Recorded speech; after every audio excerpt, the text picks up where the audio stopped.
Good evening, friends. Hope you all are doing well. So, yesterday we have seen about the interior of the earth. Hope you guys have understood. We have seen about rock cycle, and I have given you a question about rock cycle and how does it happen?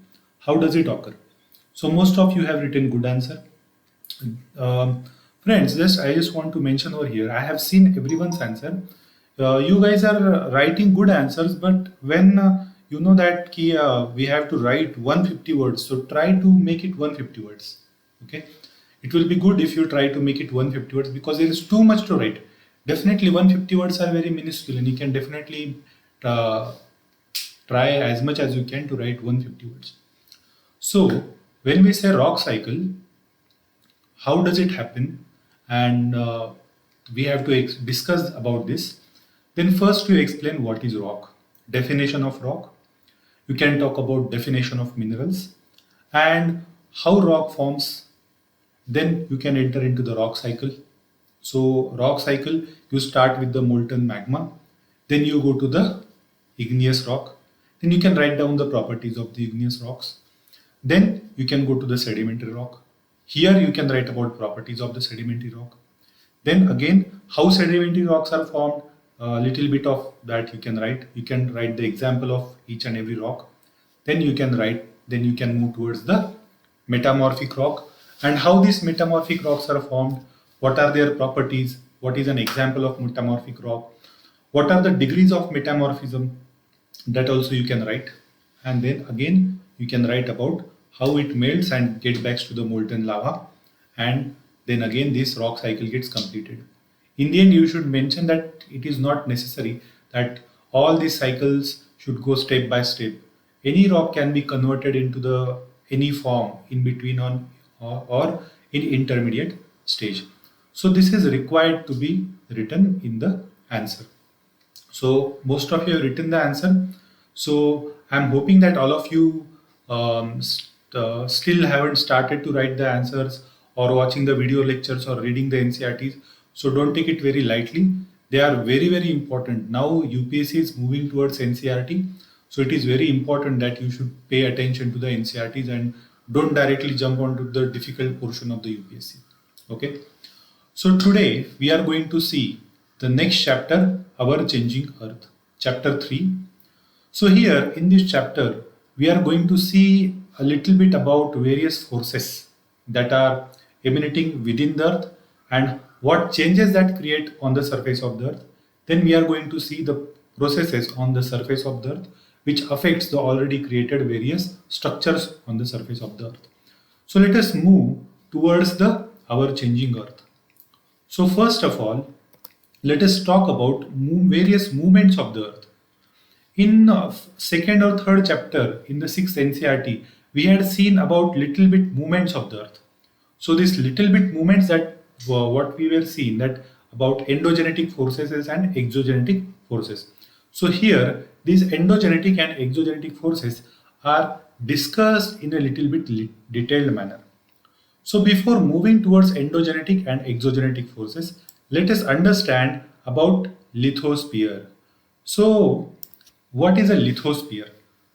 So previous lecture we have seen that earth is made up of various layers. The uppermost is crust, below is a mantle. So lithosphere is made up of crust and an uppermost part of the mantle. So combined together we call it as a lithosphere.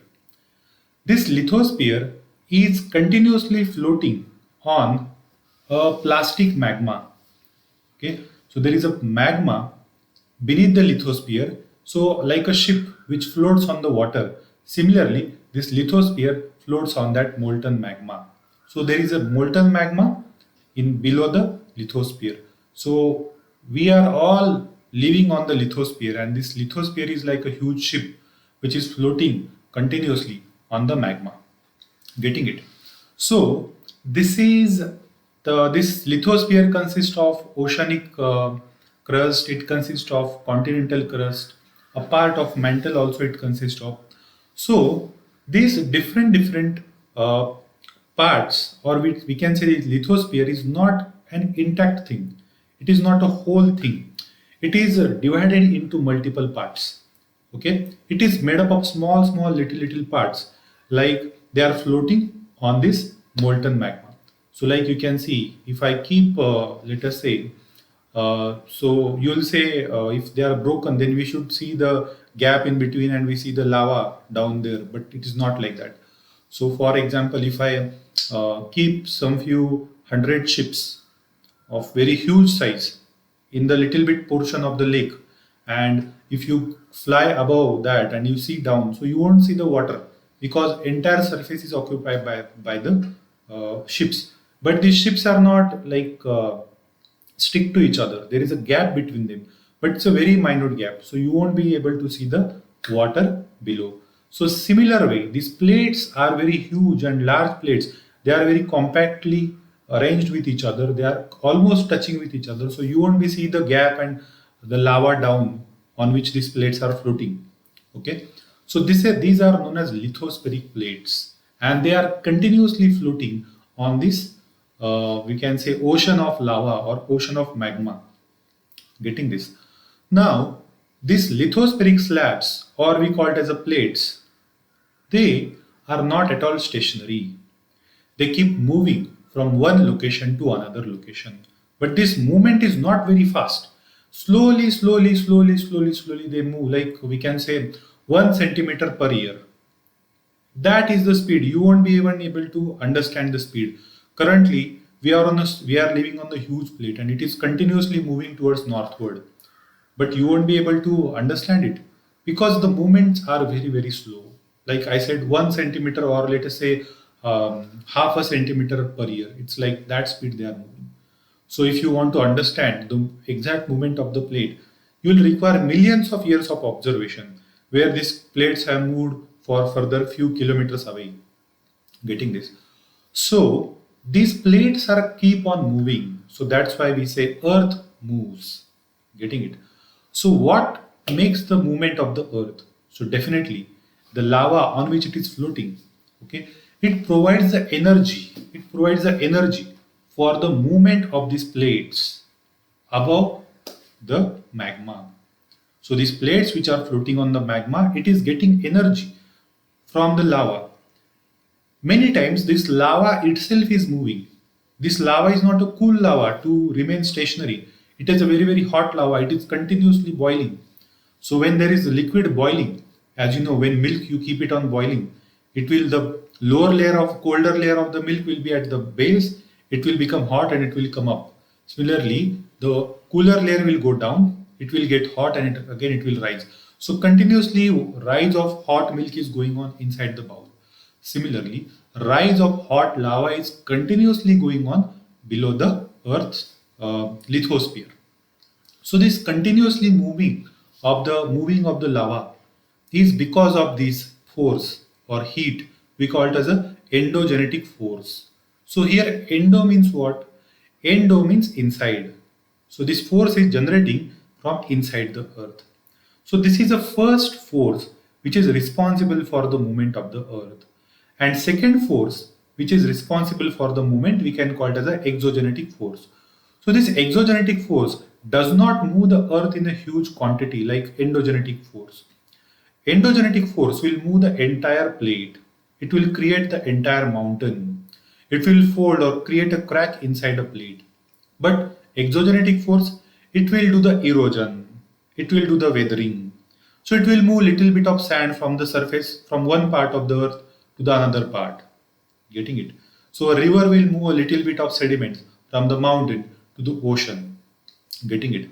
So in this way, endogenetic forces create huge impact in a small amount of time. Exogenetic forces also create impact, but this is a small impact.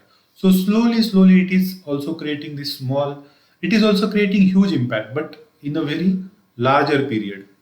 Getting it? So it will, exogenetic force will erode the entire mountain, but it will take few million years. Getting it? But endogenetic force, when lava comes out, it may create mountain within a month or within a year. Getting it? So endogenetic force create huge impact in a small time. Exogenetic force create huge impact, but a long period of time it will create.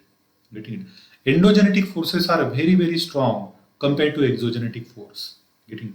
So formation of the continent, breaking of the continent, creation of the mountain, and folding and faulting of the particular plate is done by endogenetic forces.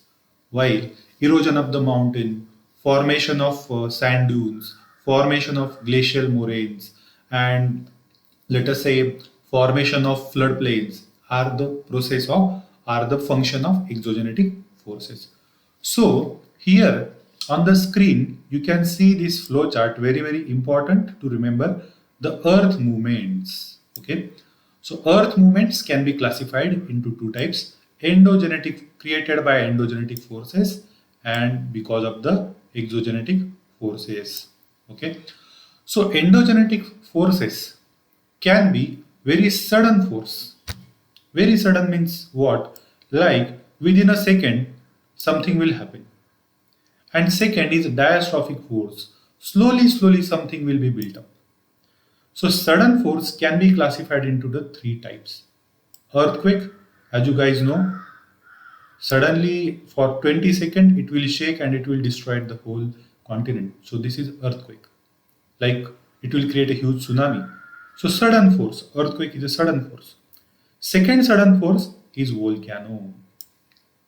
Suddenly the crust of the earth will break up and the molten magma from the this below the lithosphere will come up.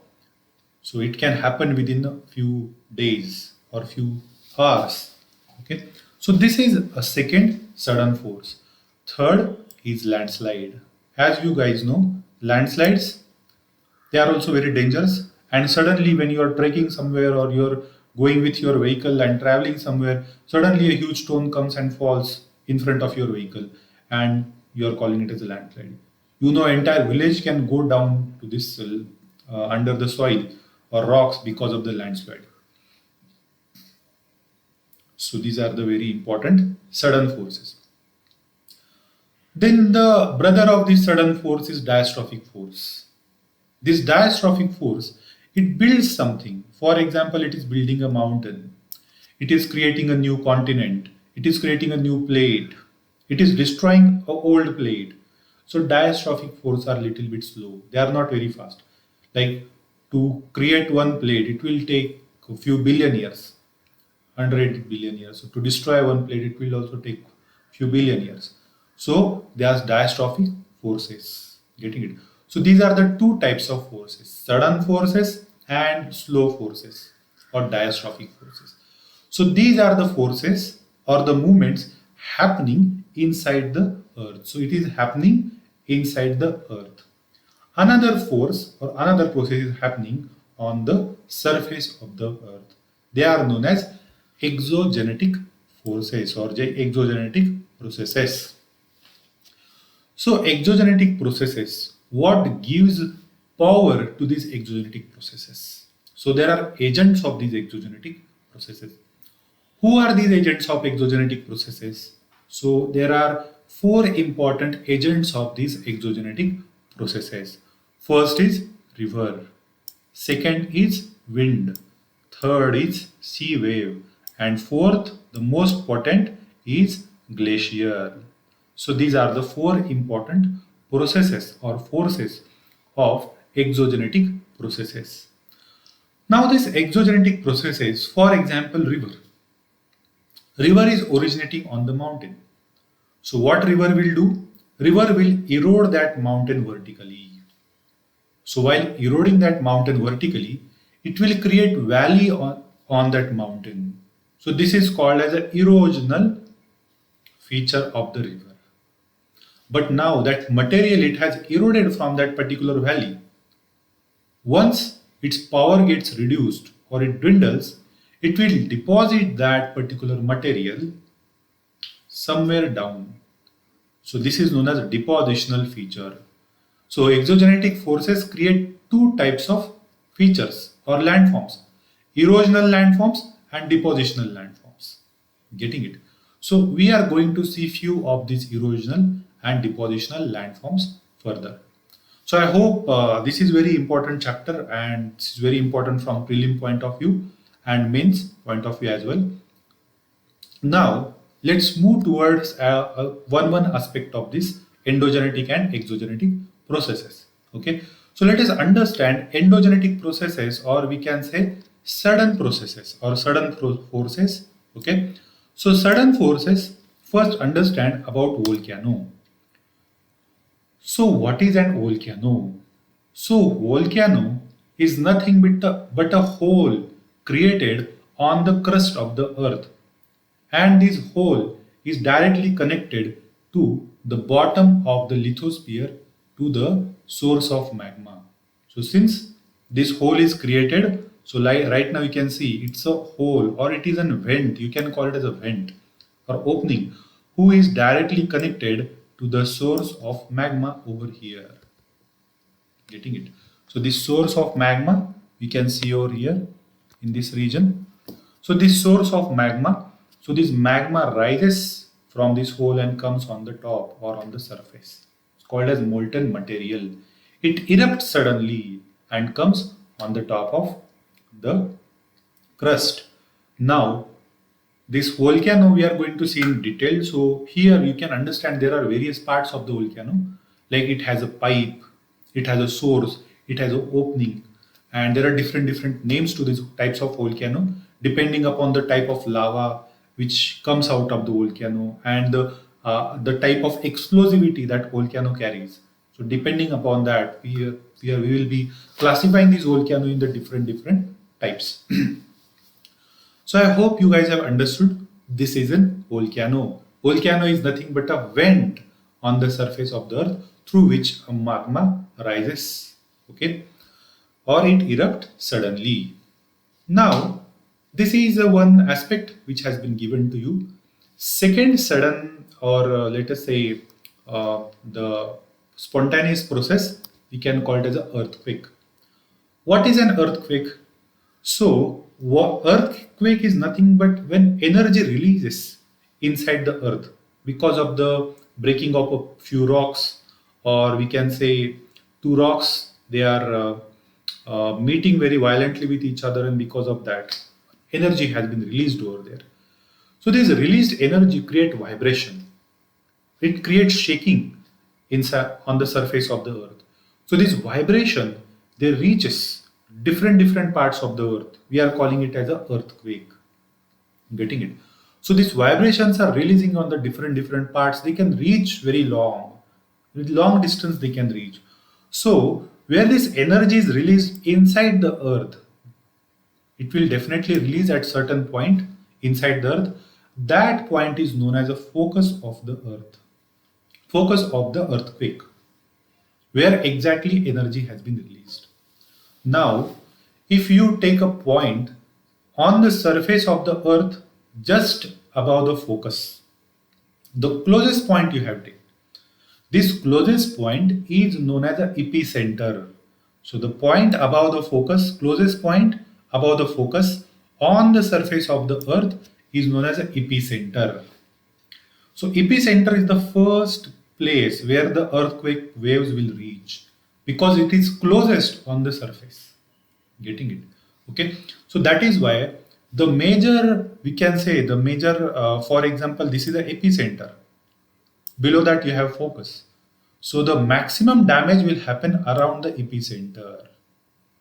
And as you go away from the epicenter, then you have very less amount of damage happening there. So closest to epicenter you have maximum damage, and away from the epicenter you have less amount of damage. Getting it? Okay.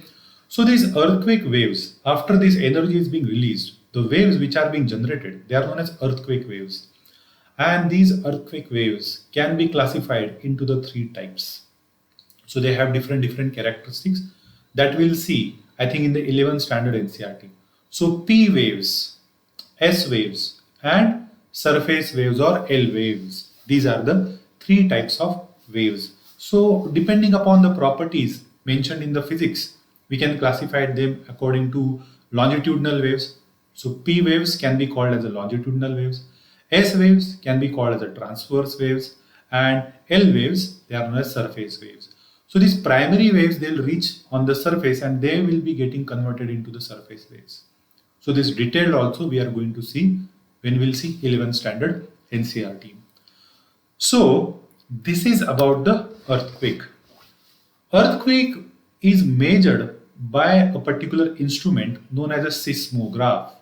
So this is seismograph. You will see in the news they will show the particular machine. So like a circular machine, and it has some pins connected to it, and to that pin is it has some ink in that pin, and they can draw a particular graph. Okay, so that's why it is known as seismograph. It will tell you the intensity of the earthquake. So earthquake is measured through the seismograph, and the scale through which it is measured is known as a Richter scale. There is one more scale known as Mercalli scale, okay, but the maximum scale which is used all around the globe is Richter scale, okay. So we will see Mercalli scale also when we will see next NCERTs, okay. So we can classify the earthquake into the very strong, stronger or low intensity earthquake, or very, very major earthquake. Like while reading to the news channel, the news reader will tell you the major earthquake had struck Nepal, okay, or very strong earthquake had struck Delhi, NCR region recently last night. So they are not using the words loosely. They have certain meanings. What is the mean by very strong earthquake? So if the earthquake is more than 6 Richter scale, you can call it as a very strong earthquake. If earthquake is more than 7 Richter scale, then it is a major earthquake, like in Nepal, in Afghanistan. Okay, they are very, very major earthquake. Even the tsunami which struck the Tamil Nadu, okay, that was a major earthquake, around 9 Richter scale earthquake. Okay, so almost if earthquake frequency or earthquake intensity it goes below 5 Richter scale, then it becomes a very, very damaging. It can be damaging in nature. Okay. So friends, this is all about earthquake, and we will see more about earthquake further. Okay. Now let us understand landforms. Okay. So this was the previous slide, or previous things that we have learned was about endogenetic processes or endogenetic forces. Now let us understand about surface agents or surface processes known as exogenetic processes. So exogenetic processes are responsible for creation of various landforms. Okay, so there are two types of exogenetic processes. One is known as weathering, another is known as erosion. So weathering is a process which happens on the spot. Here, material is not transported from one place to another place. So that's why it is known as in situ process or on the spot degeneration process. So when the rock is there, it gets degenerated on the spot, we call it as a weathering. If that rock is transported by the water or wind from one place to another place, we'll call it as a erosion. So remember this, in erosion, transportation of material is involved. In weathering, there is no transportation of material. Okay. So let us understand the landforms created by the different agents of erosion. Now weathering we are not going to see, neither we are going to see erosion in detail, just little bit of landforms created by the erosional agents. So there are four erosional agents: river, wind, sea waves and glacier. So let us understand these erosional agents, landform created by them. So first landform that will be created by the river is on the top of the mountain. That landform will be waterfall. So because of the deep erosion of a particular rock on the top of the mountain, water will fall from a certain height. It will be known as waterfall. When the river reaches to the base of the mountain or it reaches to the plain, then its capacity to flow with the high speed reduces. Then river flows at very low speed, and when it flows at very low speed, the water does not flow in the straight line. Getting it? So water is not flowing in the straight line, it flows in a bent manner. So it bends, water take bends, They are known as meanders. Getting it? Sometimes these meanders, okay, these meanders break, river meanders, they will break away from the river. When these meanders, they will break away from the river, the lake will be formed, which is a shape of a horseshoe or the shoe of a bull. It is known as ox bow lake. Getting it? We are going to see these things in a detail. Okay. So now these lakes have been formed, known as a oxbow lake. So now river water is very very calm. So when river water is very very calm, the deposits will, when there will be flood in the river, the deposits will spill away from the main course of the river and they will be deposited in surrounding region. So for thousands of years, millions of years, this flood will come, flood will go out, and when flood will, then flood will again go out, and river will take its main course. The depositions on the banks of the rivers, or let us say few kilometers away from the river, it will create a plain. It will be known as flood plain, like we have northern plains or Ganga plains. So they are the flood plains of the river. Getting it? River bank is raised during the flood because of the sudden depositions on the river banks. So these depositions, after river recedes to its own channel, these deposits will be seen. They are known as levees. Okay, and when at the mouth of the river, where river meets the sea, river is very very slow, so it will put its own, or it will deposits its own sediments on its own path. So for example, river has come and it is very very slow. Now it will deposits its sediment on its own path. Because of that, obstruction will be created for the river, and these river will be divided into many distributaries. Getting it? So further this will be again creating further distributaries. So further, because of the deposition of these distributaries, huge amount of fertile deposits will be formed over here. They will be triangular shaped. This is known as delta. Okay. So at the mouth of the river, this triangular shaped thing will be formed. We'll call it as a delta. So this delta is formed at the mouth of the river. So this is a depositional feature of the river. Okay. So these are the various landforms created by the river. Next landform or next agent of the erosion is a sea wave. Now sea wave, as you know, it comes and continuously struck on the seashore. And on the seashore, if you have a huge mountain, it will continuously struck on that mountain. So the parts of the mountain will come down and very steep rise will be seen on the parts of the mountain. So this is known as a sea cliffs. So steep rise of the mountain on the side of the seashore is known as a sea cliff. Further erosion or further hitting of the sea waves on this mountain in the smaller surface will create a hole on the mountain. So this hole may go on deeper and deeper and deeper. So this will look like a cave. So this is known as sea cave.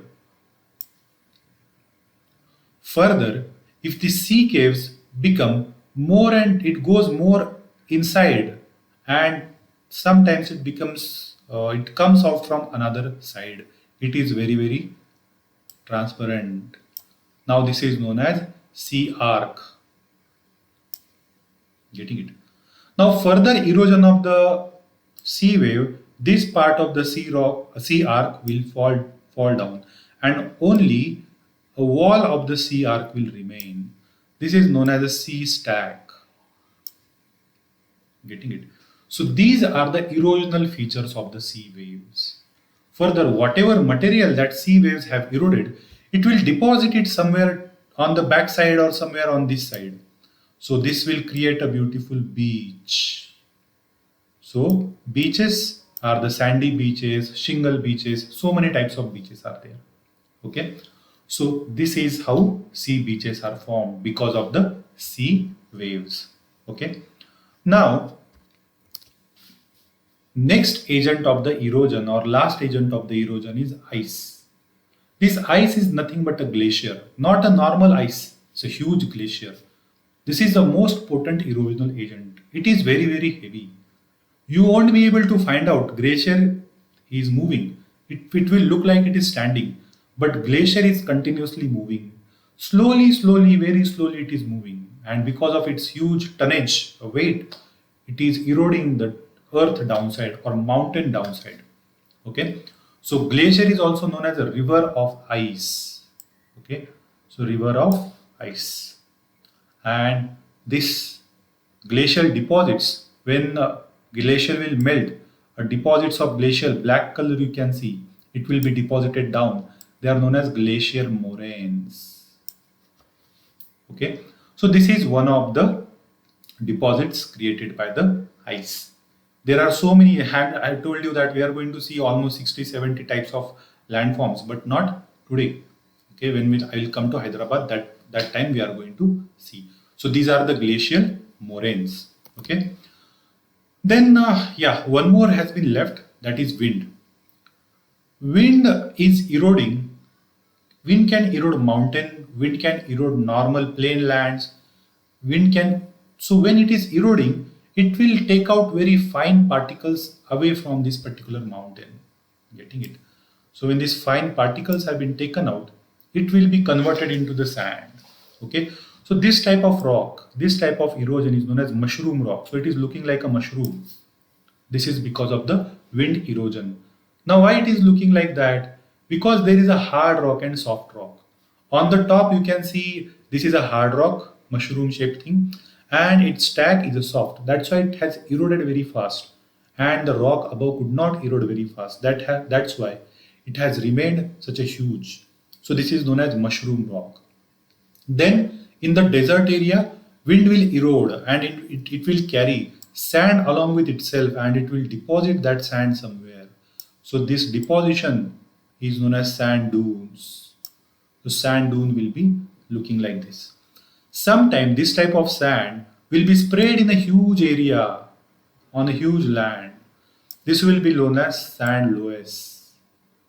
Okay, so loess are generally found in China. So because of the certain obstruction or a wet type of surface, these sand will be accumulated in the or spread in the huge area. This is known as sand loess or sand loess. Okay, so these are the different agents of the erosion, and these are the various landforms. These are the various types of processes: endogenetic process and exogenetic processes. So I hope you guys have understood this. So we have seen two types of processes: endogenetic, exogenetic processes. Endogenetic, sudden processes and diastrophic processes. Exogenetic processes, erosion and deposition, erosion and weathering. Erosion is done by four agents. So four agents, which are those responsible for the erosion? You have a water, you have a ice, you have a third thing is, yes, what is the third thing? Wind.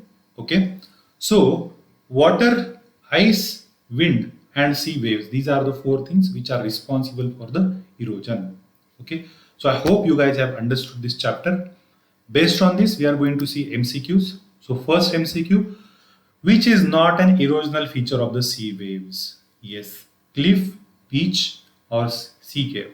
So definitely beach is not an erosional feature, it is a depositional feature. Okay, the depositional feature of glacier is, okay, so definitely moraine.